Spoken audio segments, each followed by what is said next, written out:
You're tuning into Black and White Sports on YouTube. The no-holds-barred truth on sports. The main event starts. All right, Black and White Sports supporters. Well, my goodness. Color me not surprised in the least.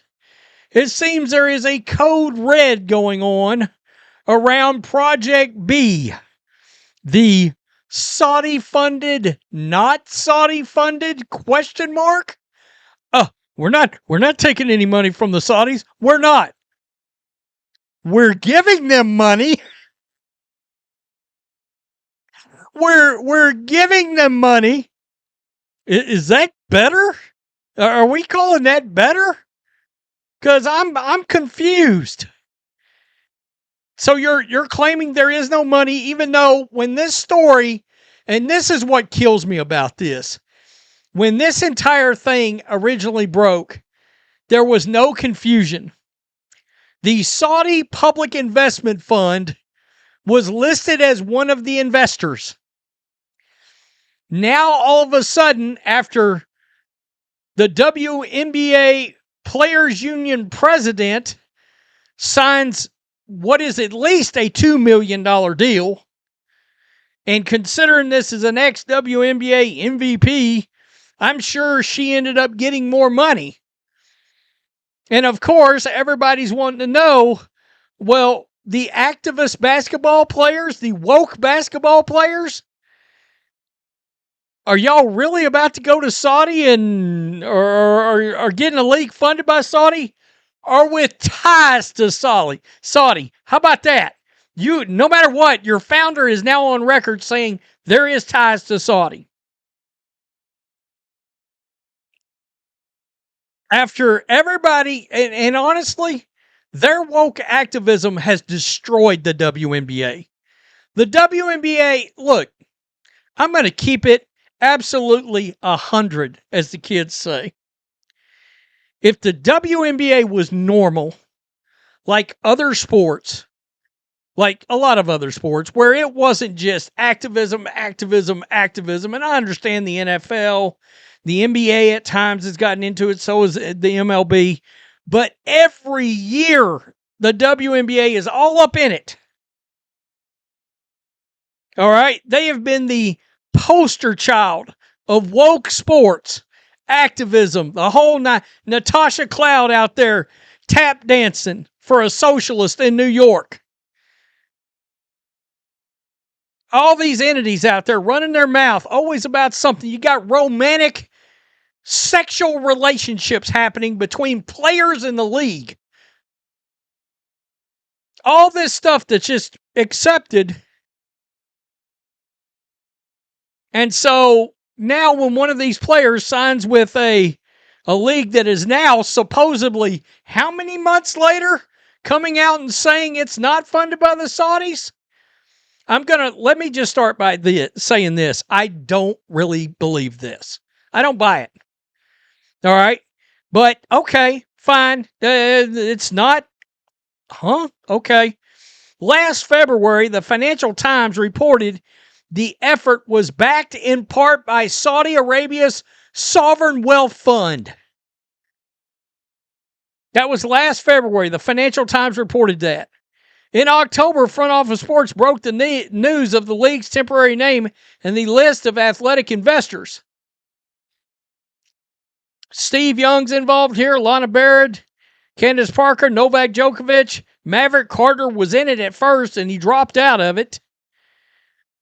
This week, when WNBPA president, and I think this is still a joke, it's such a joke that this is happening, and this person is being allowed to negotiate contracts involving another league. This whole thing's a joke. They want to know why they have not turned a profit for 27 years. Example number one, and all the other things I just said. It's just not taken seriously as a professional league by so many people, and there are a laundry list of reasons why. Was the first player to sign with Project B. The news came as a surprise to many in and around the WNBA and it raised questions about the league's Saudi backing. Project B's co-founder, Grady Burnett, a former Facebook executive, said Saudi Arabia is not a financial backer. Quote, we're a global basketball league, so we want a global diversify cap table around us. Burnett told Front Office Sports that doesn't include any dollars from Saudi Arabia. While Burnett denies Project B is funded in any way by Saudi, including in the form of promised money if the league hits certain investment thresholds, there is a connection. SELA, a subsidiary of the Saudi Public Investment Fund, is an event partner of the league. Let's just go over here. Let's get a entertainment and hospitality company specializes in experiences, events, and destinations founded in Saudi Arabia. SELA is owned, right here, is owned by the Public Investment Fund, the Sovereign Wealth Fund of Saudi Arabia. So one way or another, however you want to look at it, they are involved with Saudi Arabia. Well, let's not get cute here. We have partnerships with a lot of companies from around the world. SELA is one event partner that we pay money to. We do not have any dollars coming from them. So you're paying money to them. It's hilarious. It's hilarious. It's a wholly owned subsidiary based in London that has a ton of events globally. And we are trying our best to talk our way out of this.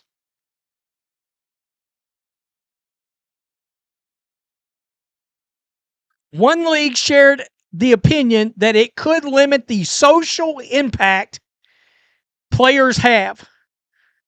Right up here, multiple WNBA sources question what it would mean for players that align in any way with Saudi Arabia. The WNBA has since its existence been considered an activist league. Front Office Sports is admitting it's an activist basketball league.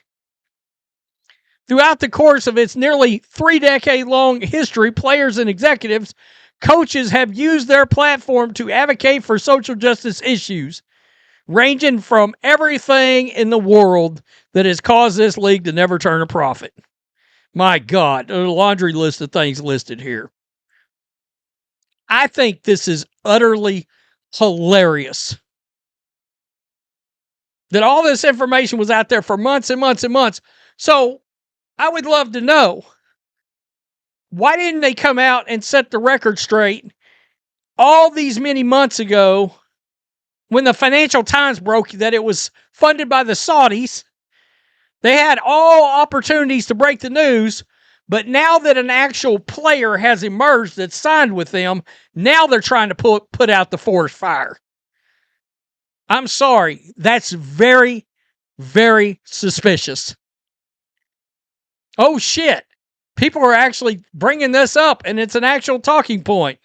And people are going to call the players hypocrites now. You're damn right we are. I don't care if it is. For the record, I don't care if it's Saudi funded. Oh, but these players that get it all up involved with it, yeah, we're going to call you out. We're still going to call you out because the league is involved with Saudi. Right there, a company that's owned by the Saudi Sovereign Fund. So, yeah, regardless, you're doing business with them, still calling you out. I don't care which way the money's flowing. By the way, I'm still very, very, very skeptical that I believe these comments. Tell me what you think. Peace. I'm out. Till next time. Thanks for watching the show. Be sure to like, comment, and subscribe. Be sure to tune in next time on Black and White Sports.